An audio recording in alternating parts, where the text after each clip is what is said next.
What's going on, everyone? John here with Power Clean Pressure Wash, and I've got another follow-up video for you guys today.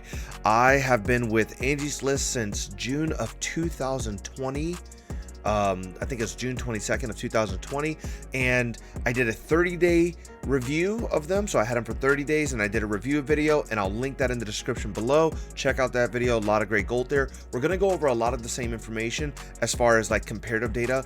I'm going to compare the 30-day to the current date, and I am filming this as of November 11th, 2020. So this is now, and I'm going to be comparing it to my 30-day data. I want you to still check out that video. It has a ton of other great information in there about the history of Angie's List, their relationship with Home Advisor, and just a lot of really good information. Check out that video. It's in the description below. Moving on. I don't want to waste a lot of time with it. I want to first talk about the emotion of this, because I think when you buy something, part of it is the objectivity of it, it's the data points of it, and then part of it is the subjectivity of it. It's your emotional connection to whatever is happening.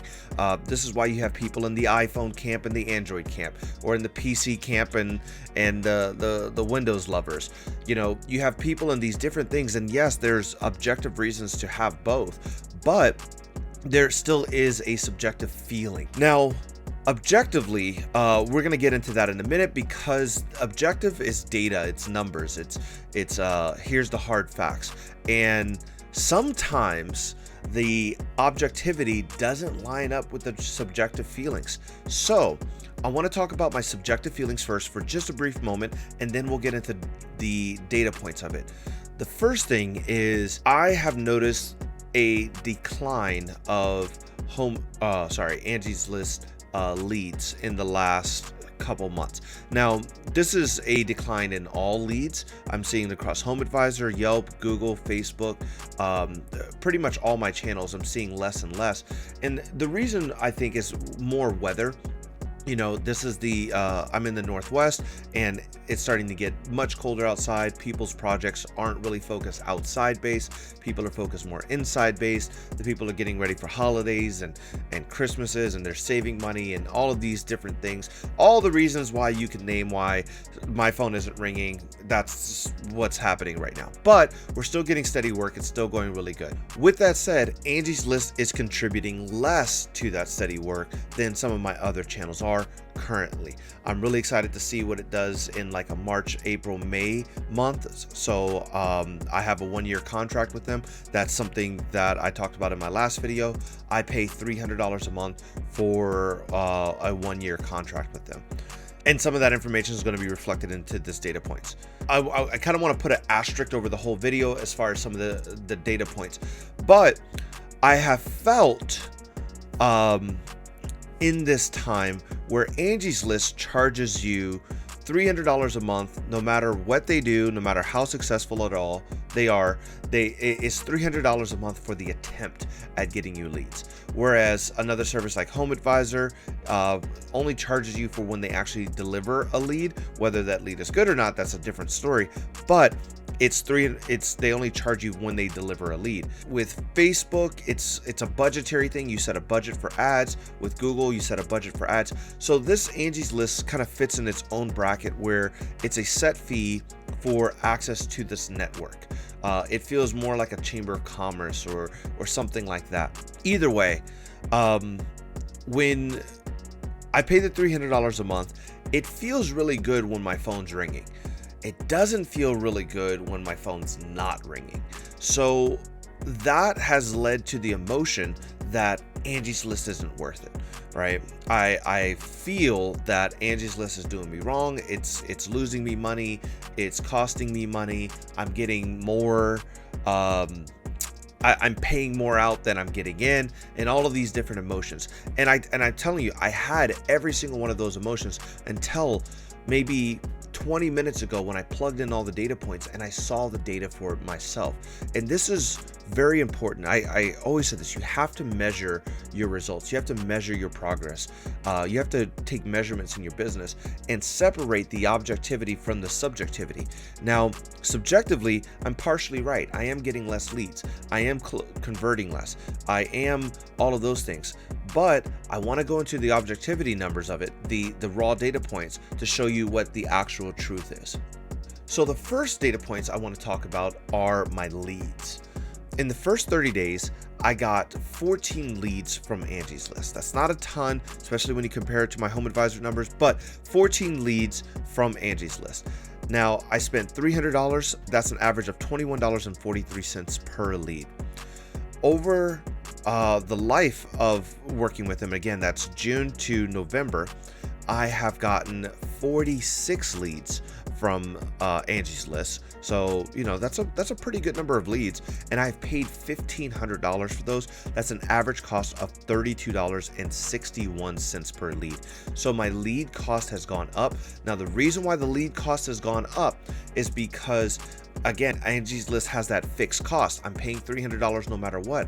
So in a month where I get one lead, that's $300 for that one lead. In a month where I get 100 leads, that's $3 per lead. You're paying a toll to get access to this network. And Angie's List is going to do what they can to kind of drum up business.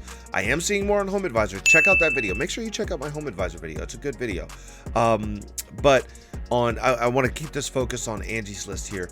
With Angie's List, I am seeing that my lead acquisition cost is going up. Now, I imagine that's going to go down in some of those spring and summer months because I'm going to get more leads and customers are going to contact me more. So this number has a little bit of an asterisk next to it, right? It's not something where I'm shocked and appalled at it. I feel like anything under $40 in my industry is a good acquisition cost per lead. So that's where I try to stay under, is about $40, and I bake that into my costs, and I pass that on, I build it into my business. So next, I want to talk about the actual jobs I was awarded from Angie's List. This is the sales aspect of this. Now, keep in mind that Angie's List has very little to do with this part. Their job is to market and get you the lead. They are a lead generating service. They're not a job generating service. They don't call you and say, hey, I got somebody that wants to give you $1,000 for a roof. That's not what they do. They call you and say, I've got someone that needs a roof. Now it's your turn to do the sale. So they take care of the first 3 steps of the funnel, the sales marketing funnel. It's your job to take care of the last steps of the funnel. So in the first 30 days, I got 8 jobs awarded from Angie's List. And for that, I made $2,650. That's an average of $331.75 per job awarded. Now, with that said, there's a little asterisk next to that too, because I was still very new to this industry. I was still learning my pricing. I was still understanding exactly what I was going to charge and exactly how I was going to build this business. So the numbers were lower on that side of things.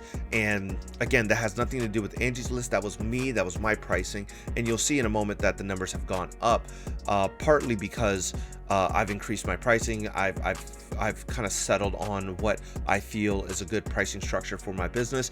And yeah, it reflects in the numbers. So looking at my current, so this is June through November, I have gotten 21 total jobs awarded. So not many more when you consider the first 30 days, I got 8. And the difference on that, what is that, 13? That's 13 more jobs in effectively 4 more months. So not many more jobs awarded, but the revenue is significantly higher. I've gotten $11,100 from all of those jobs. That's bringing my average up to $528.57. So again, this is focused on the pricing of it. This is me focusing on the other parts that affect the business other than just lead generation. This is me understanding what my pricing structure is, understanding how I'm going to charge, and understanding like how to maximize a job. There's also some extra revenue in there that's not counted because I've gone back to jobs for multiple visits for other projects, or I've gotten referrals from that customer to other ones. So it's not just the $11,000 that I made from Angie's List. There's some extra breadcrumbs in there that have led to other jobs and other successes as well, and other revenues. So with that said, I want to dissect the profit that I've made off of Angie's List so far. So getting into the numbers here, you can see in the first 30 days, I made a total of $2,650, which is a profit margin of 88.68%. So that is, I believe, cheaper than Home Advisor was. I think Home Advisor is around 18% cost, so lower 80s. But with that, I'm seeing a pretty good profit margin. They're issuing me about 0.47 leads per day in the first 30 days, and the close rate was around 57.14. Now, if you look at the current slide, it talks about I've made a total of $9,600, and that's after me deducting the cost of Angie's List, and that's a profit of about 84.37%. Now, again, the profit margins are going to go down on this side because I'm not paying per lead, I'm paying a monthly fee. I expect them to go up. I expect that 84.37% number to go up when we hit those spring summer months. If you look at my average lead per day, again, it tells the same story. It went from 0.47 down to 0.33 leads per day. So every 3 days ish, I'm getting a new lead. And then if we look at my close rate, we're sitting around 45.65%. And that's partially because I'd like to put a large portion of that to my pricing. I've increased my pricing, so I'm going to get more customers that say no. We have some other tactics that we're employing in the future to kind of supplement that, to raise my close rate, but that's a future thing. This is kind of all under the same structure of everybody's getting the same price points, and I have my current pricing structure. So when you look at all of those numbers, I'm finding that there's going to be an emotional cycle for Angie's List. In my summer months and spring months, I'm going to feel absolutely amazing, over the moon. Angie's List is going to feel like the best thing. And then in my fall, winter months, I'm going to kind of bottom out. You have to keep the perspective of the entire year and your entire business. And I think this is why Angie's List asks people to commit to a 1-year contract. So when I'm thinking about who I'm recommending this for, you have to be somebody that can really compartmentalize this service. You really have to say, okay, I'm going to commit $3,600 to them, or whatever they charge. I don't know what their fees are for different industries or whatever. So whatever their fee is per month, extrapolate that over 12 months and say, I need to be willing to lose this money. And when you are willing to lose that money, you kind of just go all in with that. So I was willing to lose $3,600 on this test, on this project. Now, luckily it's netted profit already, so I'm really happy about that. But when we're talking about who Angie's List is for, it's for somebody who can, it's for a business owner that can set this up and kind of forget about it for a year, right? So you put aside the $3,600 or whatever dollars, you put it aside and you forget about it for an entire year. And when you forget about it for an entire year and you just kind of let it do its thing, and you respond to customers and you stay up on them, and you're first to bid, and you're aggressive with your sales, and you have a sales process, and all of the things that make a good business, and you're just using Angie's List, you're just using them as a tool for lead generation, I think you're going to net positive on it. I think you're going to net positive. Now, again, this is different in different markets. I'm in the Northwest. Your market may be different. Your sales acumen may be different. Your business may be different. All of these different things. I'm just giving you my personal experience. With that said, I want to call out one thing. This video is in no way sponsored, supported, paid by Angie's List. I'm gonna get people in the comments below. They did it in my last video. They said, oh, this video is sponsored by Angie's List. You don't know what you're talking about. No. And if this is sponsored, they forgot to send the check. That's what I'm saying. They forgot to send the check, because I have not talked to them about this. They don't know I'm doing this video. I'm just putting out my real numbers. I have a real business, Power Clean Pressure Wash, here in Spanaway, Washington. You can check me out. You can check out the business license. This is 100%, and it's crazy that I have to kind of give this disclaimer because people have this such visceral hate for Angie's List and Home Advisor. Yeah, they have a turbulent past. I'm not going to say that they didn't. They have tons of lawsuits, and you can watch my last video and I discuss a lot of those things. They have a turbulent past. They probably will have a turbulent future. That doesn't mean just because 5 other people hate them that you shouldn't give them a chance, or that they may not be good for your business. Maybe those 5 people hate them because they don't know how to utilize a lead generating platform like Angie's List. Maybe their business sucks. Maybe their processes suck, and they're discouraging you from making this money out here, right? I don't know the answer to that. I'm not going to pretend like I know the answer to that. All I know is I have paid Angie's List $1,500, and in return they have given me $11,100 in business. That is a net positive. I'm happy with that.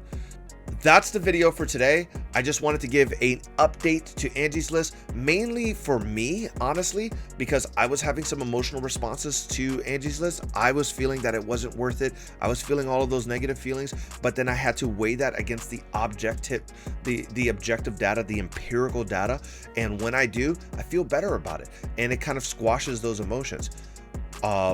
I'm going to just keep going on with the Angie's List for at least the rest of my contract, and I probably will renew. I'm going to look at the data at the end of the year, and I'm going to see how much of a net positive it was. Either way, if you like this video, please give me a big thumbs up, drop a like, hit the subscribe button. It's going to help me out. Hit the bell icon for new notifications about when I drop more videos. Also, leave a comment.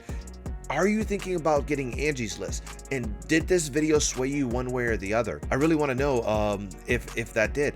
Again, it's not my intent to sway you to get them or to not get them. I'm just giving you the empirical data of what my performance is. You have to make the best choice for you and your business. If you've had a bad experience with Angie's List, comment below. Don't just say, oh, I hate them. Tell me your experience. I want to contrast that against my experience, and maybe together we can make suggestions to these platforms, or maybe create new platforms that are going to be better for our industry and help our businesses make more money and serve our end consumers better. If you've had a positive experience with Angie's List, again, drop it in the comments below. I want to hear about it. I want to hear all of it, just to compare and contrast everything that's going on here. I really appreciate you guys watching. I'll catch you on the next one. Peace.